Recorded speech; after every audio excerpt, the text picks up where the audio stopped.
करीब 1,76,000 रुपए के ऑल टाइम हाई के बाद से सोने की कीमत में लगातार उतार चढ़ाव हो रही है।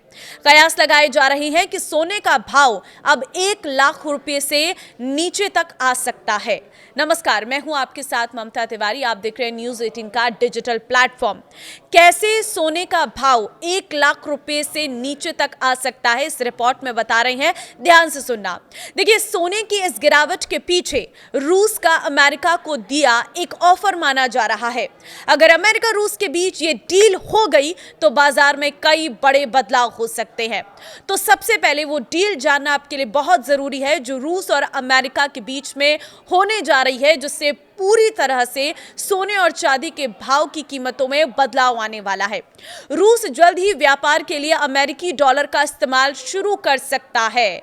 ब्लूमबर्ग के मुताबिक रूस यूक्रेन युद्ध के खत्म होने के बाद रूस ने अमेरिका के साथ डील करने के लिए एक प्रस्ताव तैयार किया है।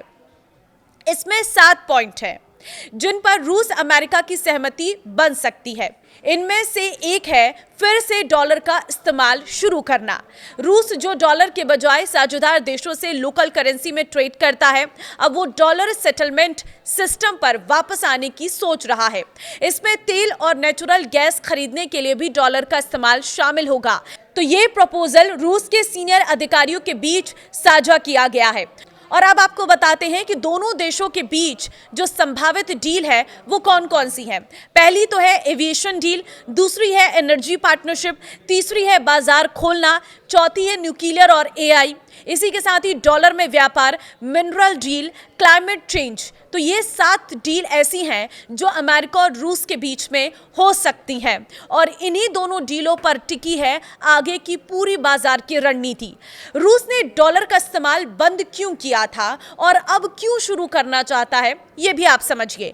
देखिए, दूसरे विश्व युद्ध के बाद डॉलर ग्लोबल करेंसी बनकर उभरा।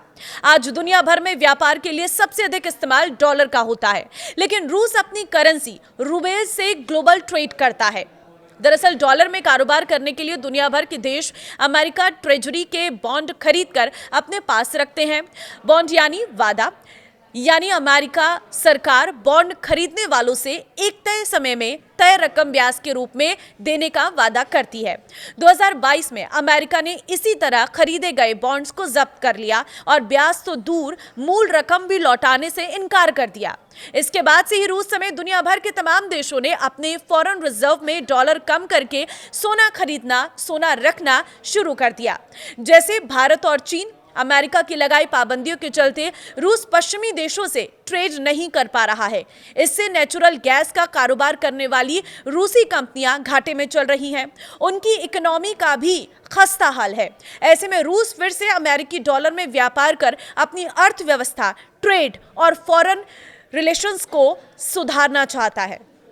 तो क्या रूस के डॉलर इस्तेमाल करने से सोने के दाम घटेंगे? तो देखिए, डॉलर पर निर्भरता कम करने के लिए दुनिया के कई देश, खासकर ब्रिक्स देश, अपने रिजर्व में डॉलर कम कर रहे हैं और सोना बढ़ा रहे हैं।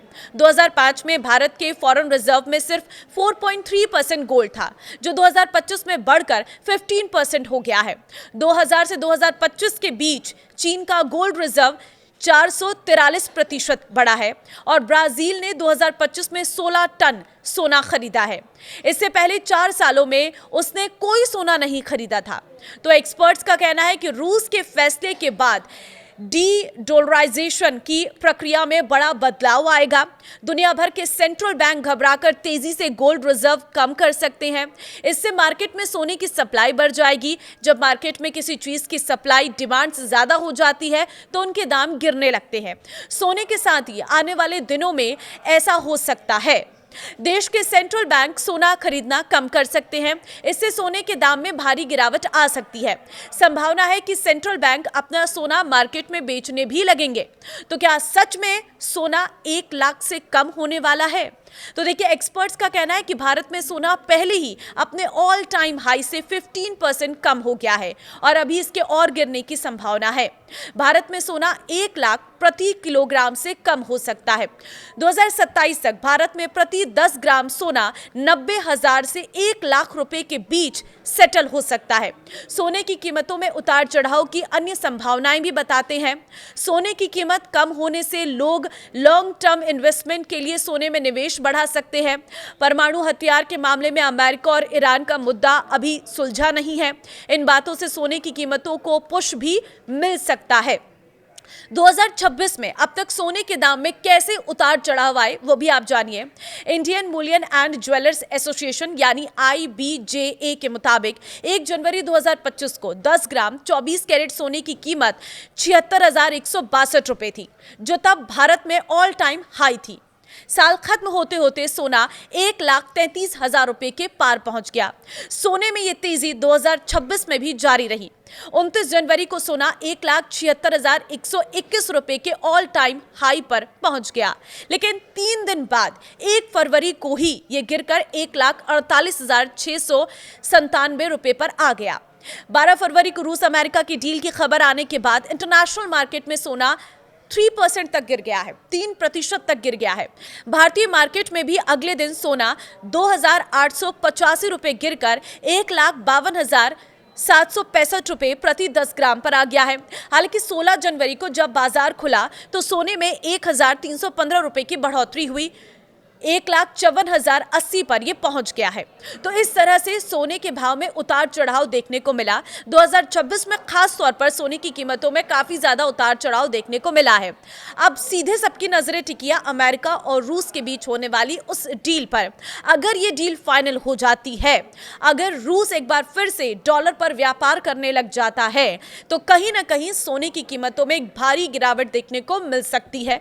तो जिन लोगों की पहुंच से सोना दूर हो गया था, उनकी पहुंच में ये सोना आ जाएगा, लेकिन जिन्होंने अपना पूरा पैसा सोने में इन्वेस्ट कर दिया था, उनके लिए उनकी राह थोड़ी मुश्किल जरूर हो सकती है। लेकिन ये फिलहाल आकलन है। अब ये अमेरिका और रूस के बीच होने वाली डील पर टिका हुआ है। जैसे ही उस डील पर कोई चर्चा शुरू होती है, दोनों देशों के बीच में बैठकें होती हैं और दोनों देशों के बीच में डील पक्की होने लगती है, वैसे ही मार्केट में इसका असर देखने को मिल सकता है। हालांकि यह भी अनुमान है, इसके लिए कोई स्पष्टीकरण यहाँ पर हमने नहीं दिया है। ये बस एक अनुमान के हिसाब से आपको जानकारी दी गई है कि सोना इस हद तक भी गिर सकता है और आपकी पहुंच में आ सकता है।